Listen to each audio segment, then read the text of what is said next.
Tonight on Randy's Old Time Radio Shows, step back into a world where shadows whisper and every heartbeat echoes with suspense. From haunted mansions to the dark corners of the mind, CBS Radio Mystery Theater invites you to step beyond the ordinary into mysteries that chill, thrill, and keep you guessing until the final twist. Tonight, the curtain rises on another tale where the unknown is waiting just for you. The CBS Radio Mystery Theater presents...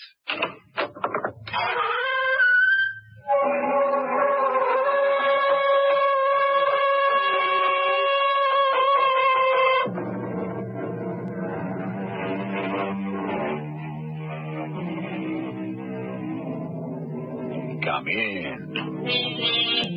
Welcome. I'm E.G. Marshall. I have always been struck by the similarity of animate and inanimate objects. A case in point, fatigue. In metals, for instance, a constant repetition of stress cycles produces fatigue, often leading to fractures. And so airplane spars, steel cables, locomotive axles, even bridges become unsafe. Stress can also make the human mind unsafe. Today, we place our radio microscope against a human subject and examine closely the strange emotional turmoil that leads... Oh, but let me say no more. The story will tell itself. Lavinia, has something happened to Peter's mind? I'm not sure I like the influence of those people, Mr. and Mrs. Diedrich. He's very happy with them, George. Sees them every day. But that strange look in his eyes, have you noticed it? It's not right.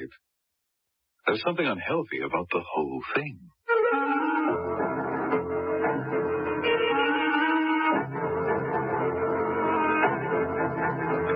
Our mystery drama, Maud Evelyn, adapted from a story by Henry James, was dramatized especially for the Mystery Theater by G. Frederick Lewis and stars Paul Hecht. I'll be back shortly with Act One.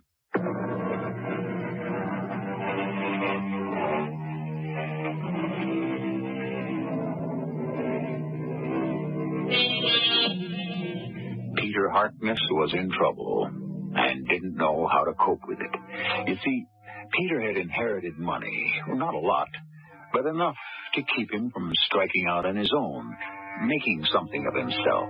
He had the charm, the wit, the education suitable for a well-brought-up young man, but gumption? No. For the 10th time in 10 weeks, Peter had proposed marriage to Lavinia Dane, and for the 10th time, Lavinia had said, No, Peter, no, no, no. I heard the first no. When I marry, it's going to be someone I can look up to, who has a purpose in life and work to do. I've tried all kinds of jobs. I know that.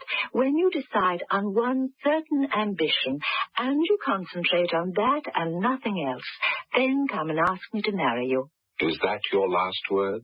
For now, yes. Then I'll tell you mine, Lavinia. But not for now. For always. I swear to you, if I don't marry you, I will never marry anyone else.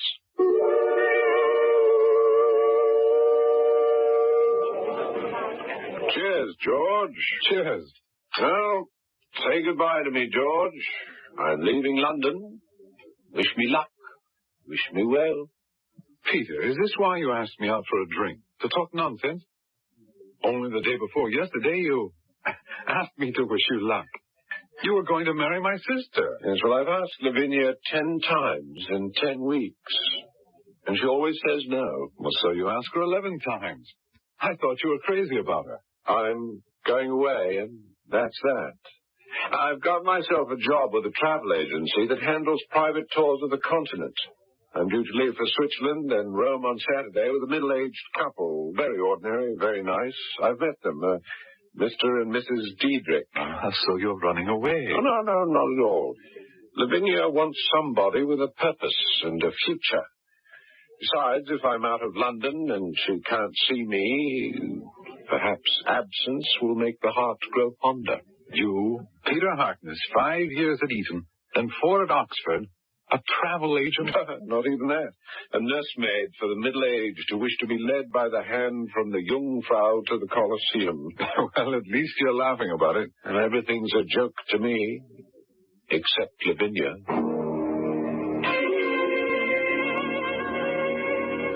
And then, Lavinia, he said to me, everything's a joke to me except Lavinia. Now, what's wrong between you two? Well, there was never very much right with us, that's all. He was pretty wild-eyed when we left the pub. You don't think that he might do... Oh, something desperate because I won't marry him? No, I'm afraid not. You see, that's the real trouble. Peter's not given to desperation, and he's too influenced by the easy way and the kind word. And that's not the kind of man I'd like to have for a husband.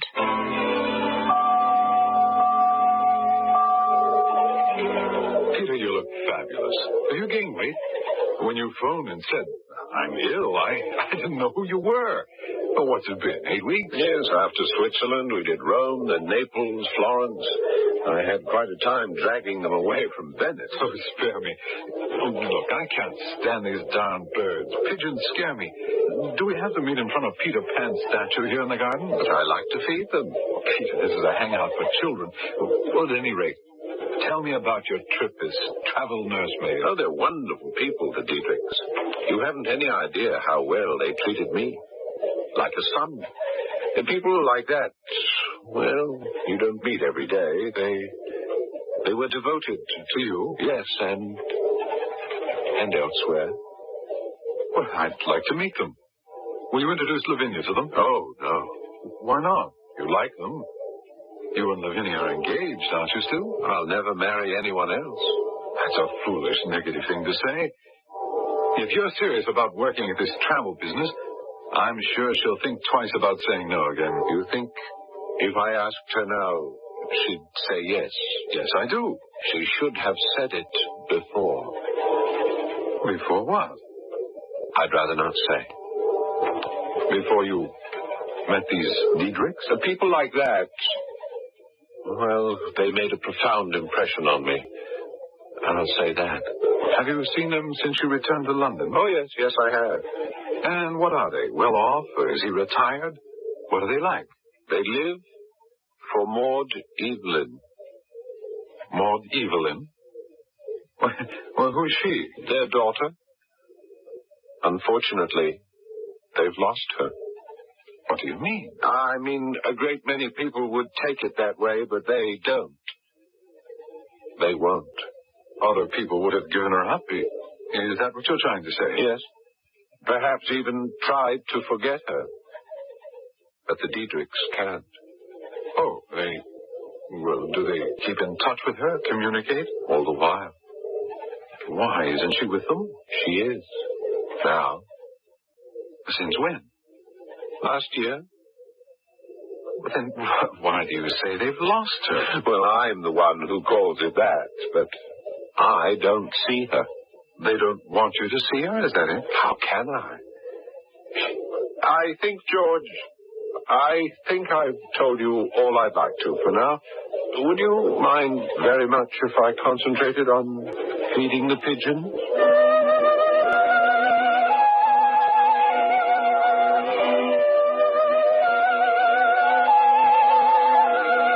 Lavinia, I don't know what to make of Peter. I had the most peculiar conversation with him right by the statue of Peter Pan in Kensington Gardens. I mean, have you seen him since he's back from his conducted tour? Oh, yes. Didn't you find him strange? I mean, has something happened to his mind? These people, these Diedrichs. He's very happy with them. You can tell it by just looking at him. He's over at the house in Westbourne Terrace every day. It's not right. There's something... I don't know, unhealthy about the whole thing. Would you promise me, in case he should want to introduce you to them, promise me to refuse to go? Oh, wouldn't you go to meet them either, George? No, never. But why? Aren't you curious? Well, I can't explain it. If I believed in Satanism, I might say theirs is an evil influence. George, did he tell you about this Maud Evelyn? He was very evasive about it, and mysterious, I thought. I said there was a daughter, but there seems to be something the matter with her. Do you know what it is? The matter with her is simply that she's dead. What? When did she die? Oh, years and years ago. She was 14, I think, a little girl. Isn't that the impression he gave you? Well, he had this peculiar look. He said that she was always with them. Do you understand what he meant? But the Diedrichs live for her memory. She's with them in the sense that they think of nothing else. But what could be his interest in a little child? Well, it appears that she's a lovely little thing. Peter? Our Peter is interested in a little girl in a pinafore? Oh, I think she was older when she died. Perhaps 16 or 17. Every time he tells me he adds a year or so. Do you know what he told me? That the Diedrichs are in touch with this deceased child. They communicate with her. Oh, but they do, in a way. They go in for mediums and spiritualists, that kind of thing. Oh, Peter, does he go with them to these seances? Oh, no. Ask him to show you the girl's photograph. He carries it with him. He goes around showing pictures of a young girl he never knew. Oh, I had a feeling I was right. He's possessed in some way. George, what if I'm also possessed? Or at least affected? By a photograph of a child? Not the beauty of the face. I don't mean that. Well, Lavinia, obsession is obsession. It's dangerous. No, I don't mean it in an ugly way. But the whole thing, you see, the attitude of the parents, the way they've made the girl's memory almost a religion. I think that's what Peter came to tell me yesterday. Not to ask you to marry him again? No. Believe it or not, George, I think Peter has found something as important to him as I was.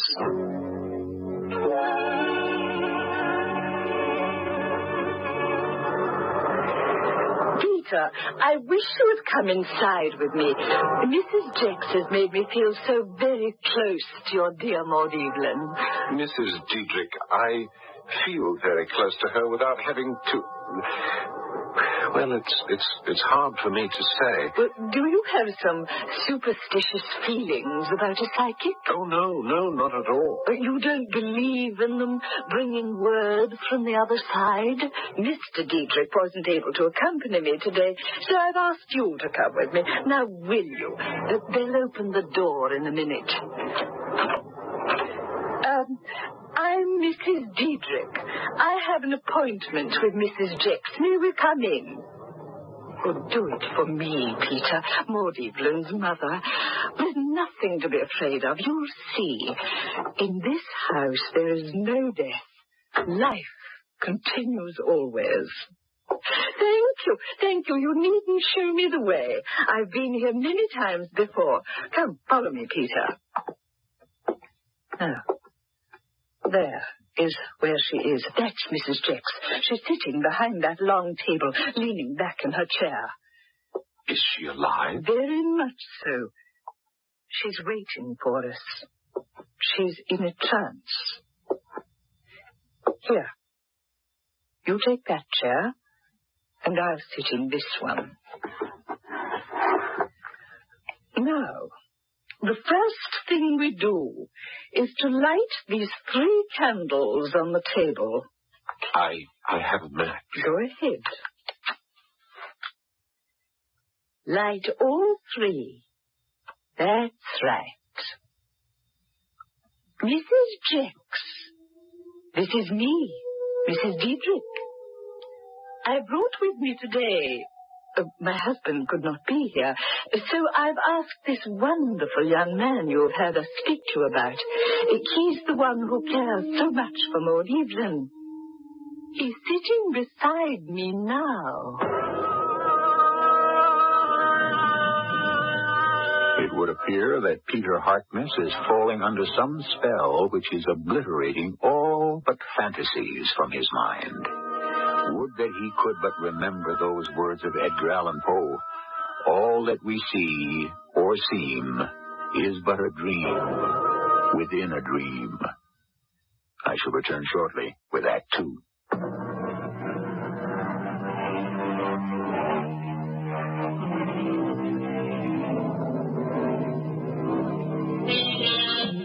anyone said to Peter Harkness 6 months ago, one day you will be stepping into the parlor of a psychic to please the mother of a little girl you have never met who died when she was in her early teens, he might have said, but why?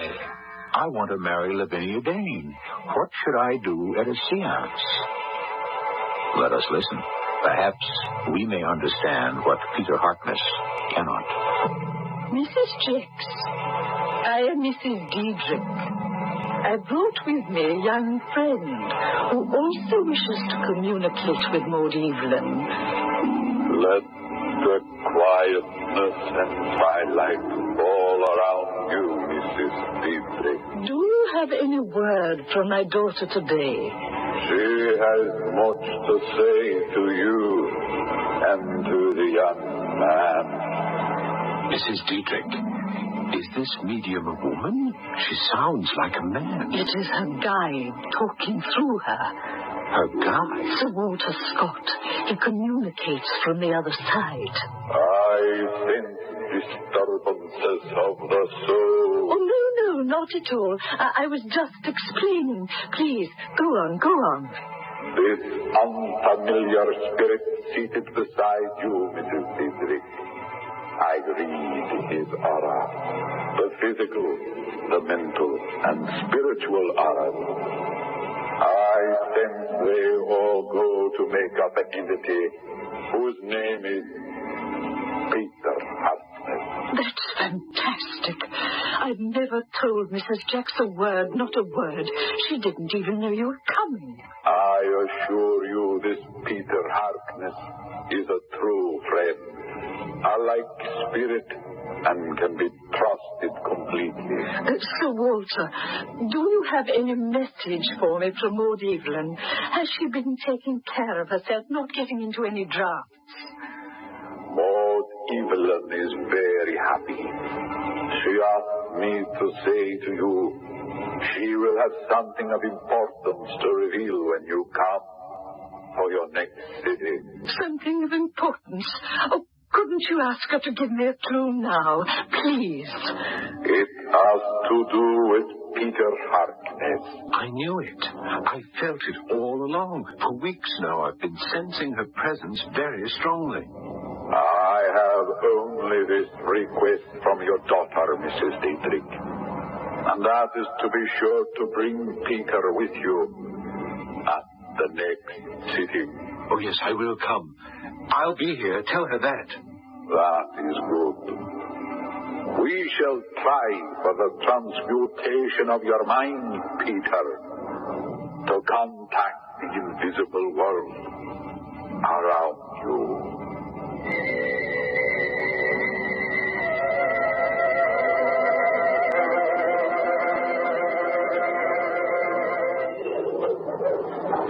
Lavinia, I've so much to tell you, I hardly know where to begin. I seem to be going in all directions at once. That's why you always come here, isn't it? To Kensington Gardens. Right here, in front of the statue of Peter Pan. I've never thought why. It seemed a natural thing to do, to meet you here. Always has been. Some people might say you're identifying with Peter Pan, the boy who didn't wish to grow up. What are you talking about? Oh, never mind. Another time I'll go into it. I'm glad to see you, Peter. You look well and prosperous. And a little fat. You must be eating well. Well, they've adopted me, the Diedrichs. And Mrs. Diedrich is an excellent cook. It shows. They are the simplest, kindest, yet most original and unusual people. Well, if they've taken a liking to you, that speaks well for them. Do you have friends in common? Whom do they know here? No one but me. They keep to themselves, but well, they are extraordinary people. They have certain beliefs which may seem strange to others. Such as what, Peter? We sensible people are not supposed to believe in the existence of what we cannot explain. Yes, am I right? I suppose so. In fact, before I went to Switzerland and Italy with the Diedrichs, I couldn't abide anything I could not understand. I disliked the mysterious. You see, what I'm getting at, Lavinia, is that in the past few weeks, Mrs. Diedrich has been taking me to her spiritualist. a Mrs. Jex. Oh, I thought you didn't believe in that sort of thing. I didn't. But this lady spiritualist is incredible. Her guide, who speaks through her from the other world, is Sir Walter Scott. Sir Walter Scott, the Scottish author? Oh, no. Yes, and he carries messages to us from Lord Evelyn. So, well, the three of us have become quite close. Do you understand? Frankly, not a word, but I'll certainly listen to you. Mrs. Diedrich and myself and Maud Evelyn, well, we share at least an hour, sometimes more each day. Each day? Well, you spend quite a lot of time with this spiritualist. Yes, a lot, but not enough. I'm training myself to become a better instrument, and then I won't need any guides or mediums. Maud Evelyn will come to me herself, directly. I have such very strong feelings for her. For a child who died many years ago? She's not a child. Believe me, Lavinia, Maud Evelyn is no child.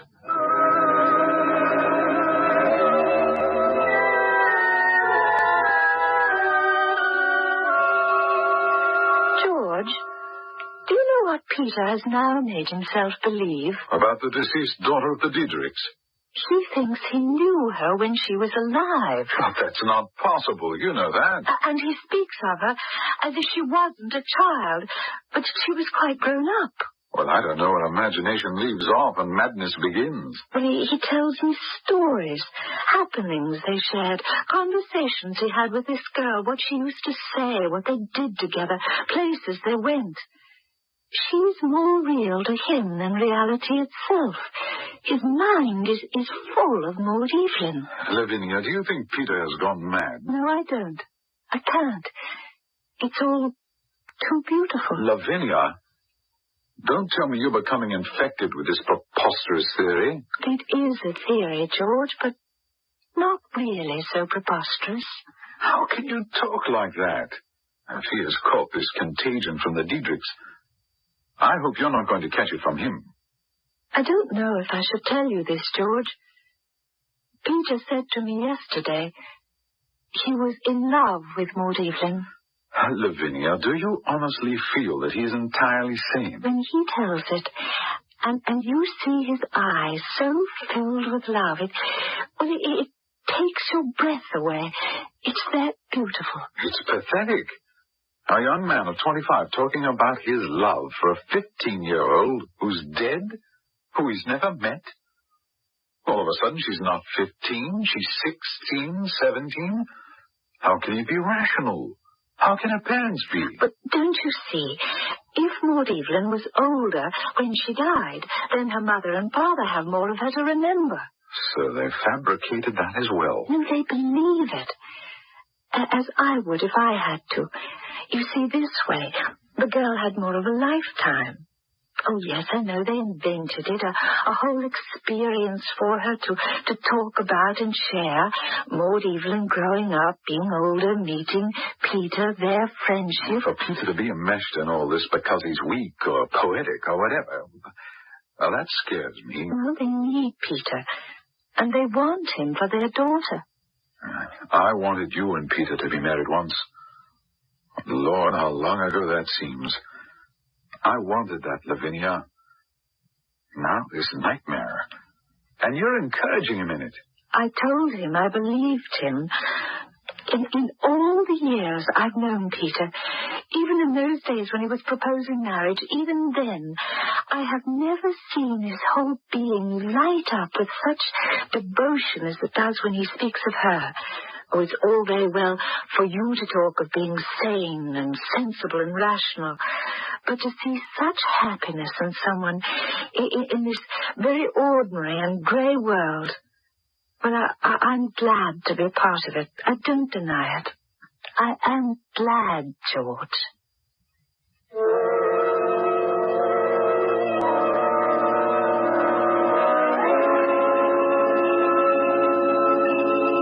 George, you all right? Your eyes will get accustomed to the dark.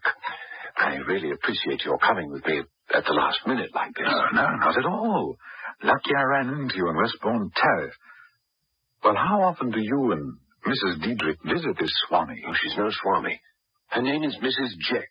She's a medium of the first order. Mrs. Diedrich will be very disappointed. She hates to miss a single sitting, but, well, Mr. Diedrich is really quite ill, and she couldn't leave him. I'm glad I didn't have to come alone, really. Well, this is the first time I've been to a psychic. Does your Mrs. Jex do table rappings or tea leaf readings or what? George, don't be such a cynic.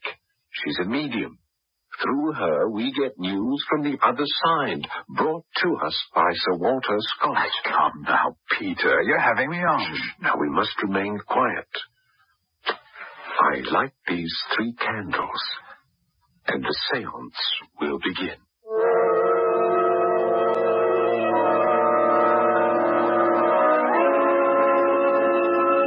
Mrs. Jex, would you ask Sir Walter to come to us, please?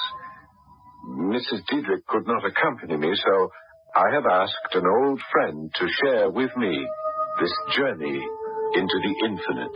Do I say anything, Peter? No. I am ready for the transmutation of the mind to contact the invisible world around me. Peter Harkness, you are standing at a golden gate that will open your mind to a larger, greater field of consciousness. Yes, I am. That woman's not saying those words, Peter. Her lips aren't even moving. It's a trick. George, please. Limits there are none. As you climb the hilltop, when you reach the summit of your hill, you will find your dreams guarding the topmost peak. Oh, yes. Yes, Sir Walter. I shall. That's not Sir Walter Scott. George, please, I beg of you. The sun will set. The quietness and twilight will fall around you and your own. Your beloved Maud Evelyn will speak. It's a fake, Peter. Look at this wire in my hand. I pulled it out. There's someone in another room speaking into a microphone. It's a farce.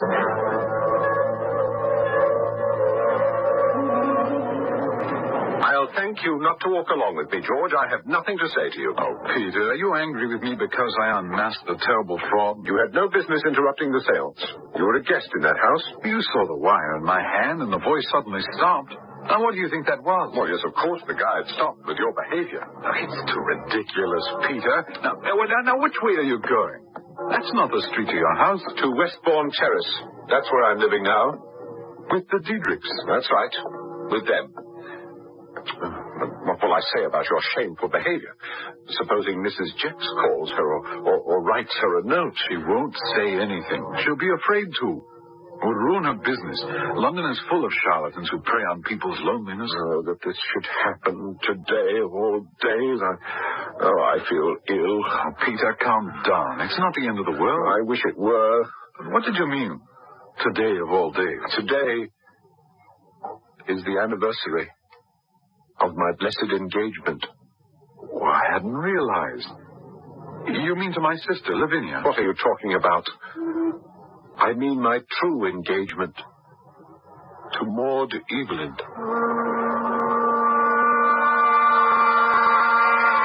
We talked about stress, emotional fatigue, which can cause a breakdown in the human psyche as surely as if it were a rubber band stretched beyond its tolerance. That's one possible explanation. Yet, who is to say that an imaginary world is not a greater refuge than the world we know? Henry James has created 3 people, Peter and Mr. and Mrs. Diedrich, for whom fantasy is the only reality. I shall return shortly with Act 3.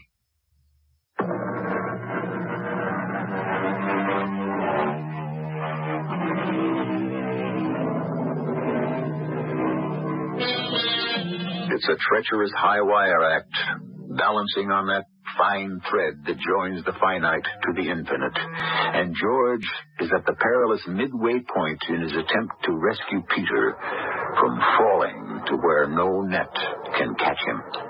Did you say, Peter, that today is the anniversary of your engagement to Maud Evelyn? That's what I said, George. It was inevitable. From the very first moment when I met Mr. and Mrs. Diedrich, when I sat with them to plan their trip, they recognized me as the right person. You were the right person? Yes, to become their son-in-law. They wanted her so much to have experienced, well, everything. Did I ever show you her picture? She has a child's face. So Maud Evelyn became engaged to you? Why don't you come with me now, George, to Westbourne Terrace? No, I'd be intruding. Yes, there's a whole suite they prepared for our marriage, and they kept it just the way it was then. All our wedding presents are there. I'd love you to see them. But what would Mr. and Mrs. Diedrich say? We have 2 rooms full of wonderful furniture and bric-a-brac. You know how important those things can be. I had quite a hand in selecting them. I can remember every single thing dearest Maud Evelyn said about how I arranged everything. No one else could possibly have made our little house so beautiful. She said that. Well, Peter, not today. Forgive me. I'll come some other time.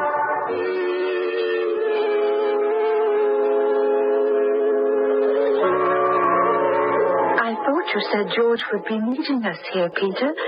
We've been sitting here for 10 minutes. Hasn't you come?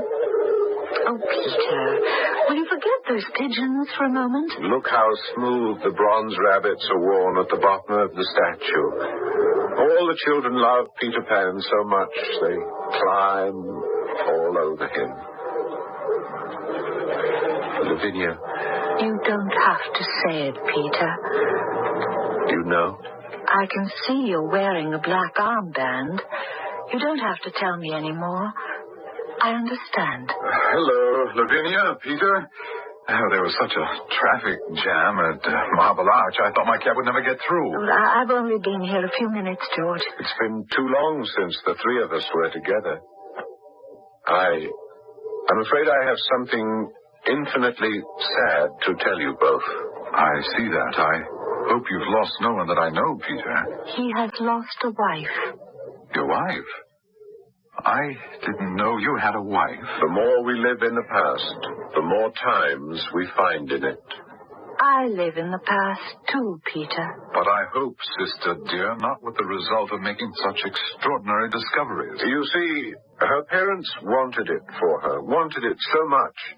So, well, it worked out. We married. Maud Evelyn did have all her young happiness. You married? The marriage did take place. So now you're a widower. And the black armband is signed. I shall wear it always. But when she died, wasn't that years ago? Peter, isn't it a little late to have started to wear black? I had to wait until all the facts of my marriage gave me the right. Now, if you'll excuse me, I must go. They're waiting for me. They become quite anxious if they don't know where I am.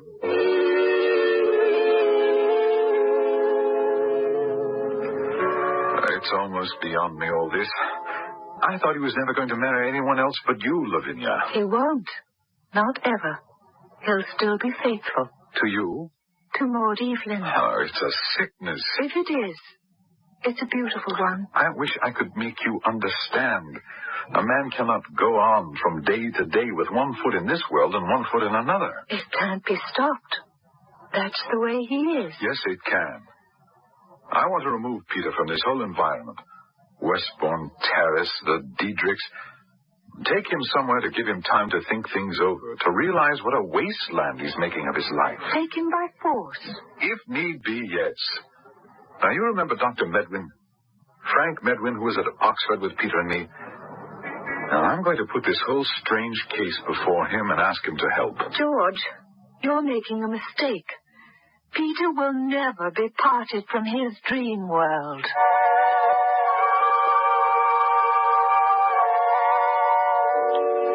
I can't begin to tell you how delighted I am you both have come to visit me here in Westbourne Terrace. Now, Mr. and Mrs. Diedrich occupy the entire top floor. They're out at the moment, so we'll have the whole place to ourselves, and, well, I can show you the wedding suite as we've kept it all these years. All these years. How long have you known the Diedrichs? Since last spring, no? George, don't keep pinning him down.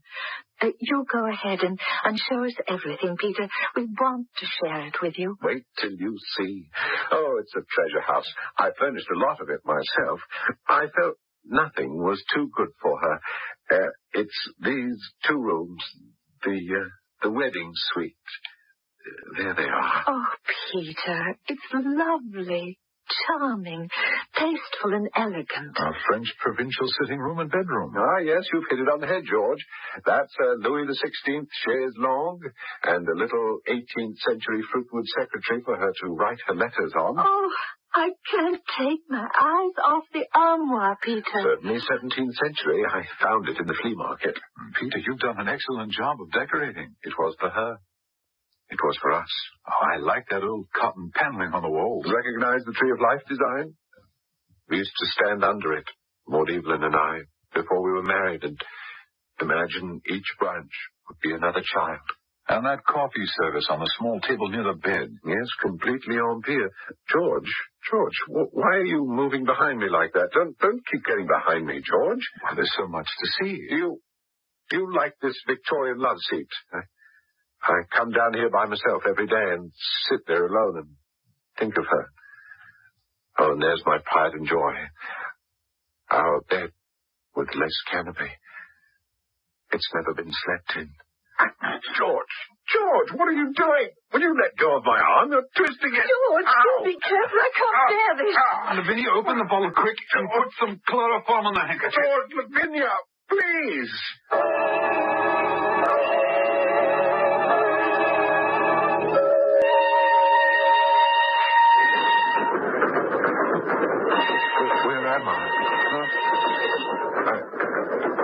Look, I'm asking you nicely. Why am I on this train with you? No luggage. Where are we going? All right. Do you remember Frank Medwin? Yes, of course. He was at school with us, wasn't he? He became a doctor. Frank has a rest home in Scotland, and he thought it might be advisable for you to go there for a short period of time. Oh, he did he? Well, what did you tell him? That I was mad? I mean, what right have you to pass judgment on someone and then practically kidnap them in the bargain? The right of an old friend who couldn't stand by and do nothing and see you waste your life in an imaginary world run by the Diedrichs. Well, wait a minute. They are not running my life. They opened up doors through which I might never have walked if I hadn't met them. Of course, you wouldn't understand that. Lavinia and I are very concerned about you. Now, you just relax. We'll have a good time up at Frank's place. I understand it's beautiful. I have no intention of leaving the Diedrichs. They need me. Every day. And the moment this train stops, I'm heading back to London. I can't understand whatever made you believe I would go along with this. I think you need a rest, Peter. Time to take stock. Get away from Westbourne Terrace. Well, you've got another thing coming. I thought you were my best friend. I see I was wrong. You are my worst enemy.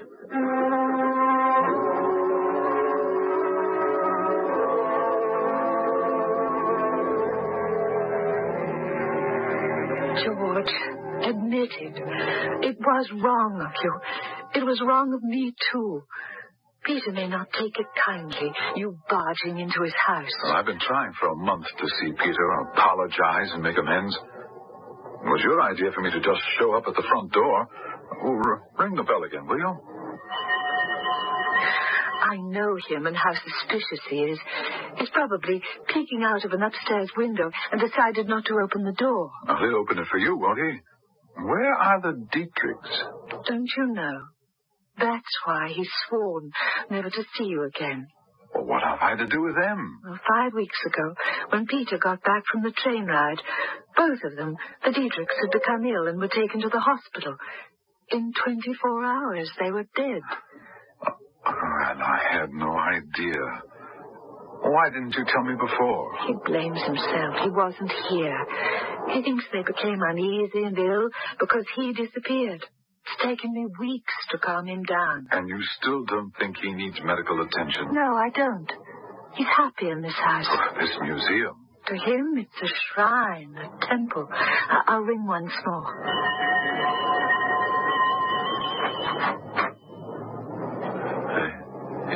Yes? May we come in and talk to you, Peter? Who are you? Maud, Evelyn. I've been waiting for you. Where have you been? Peter? Maud, Evelyn, send that man away. I don't wish to see anyone. Peter, it's me, George. Don't stand out on the stoop, Maud, Evelyn, dearest. Come in. Goodbye, George.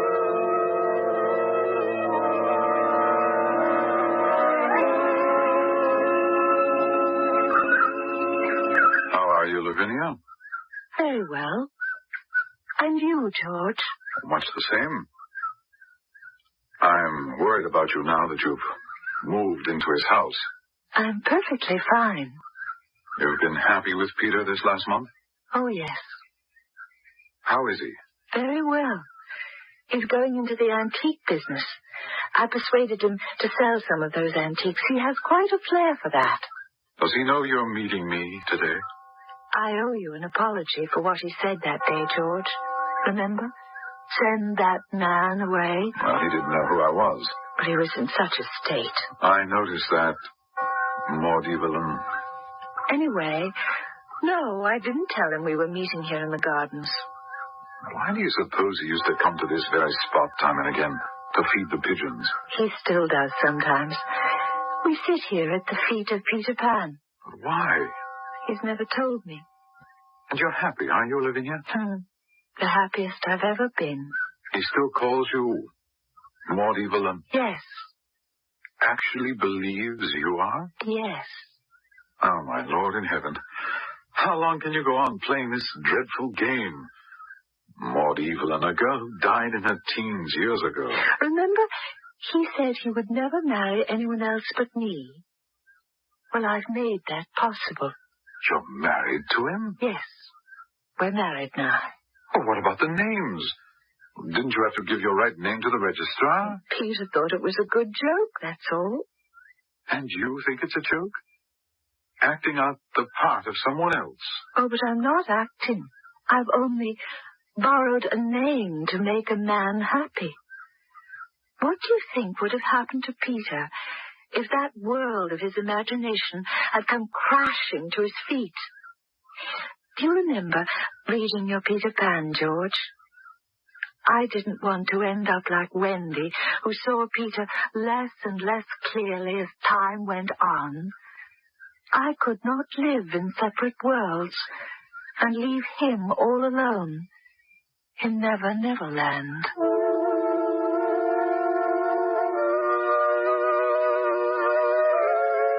I think I misled you at the start of today's Mystery Theater. I warned of breakdowns and tragedies as a result of stress. I'll amend that now and say this was rather a tale of the virtues of imagination, which in itself can create beauty, justice, and happiness. And isn't that everything anyone could ask for in this world? Well, folks, that's all for this episode here on Randy's Old Time Radio Shows. Now, bringing these golden oldies back to life takes no small amount of time and effort from our good friend Randy, cleaning up the audio, converting the files, and making sure each show has the best audio possible. If you've enjoyed the program and you'd like to help keep these classics on the airwaves night after night, why not consider a small donation? Every penny goes straight to supporting Randy's work and helping this channel stay on the air. You'll find the links down in the description below. And for those of you kind souls who've already given, Randy tips his fedora to you. Your support truly keeps this old radio spirit alive. Thanks ever so much. And until next time, keep those dials tuned and keep the memories rolling.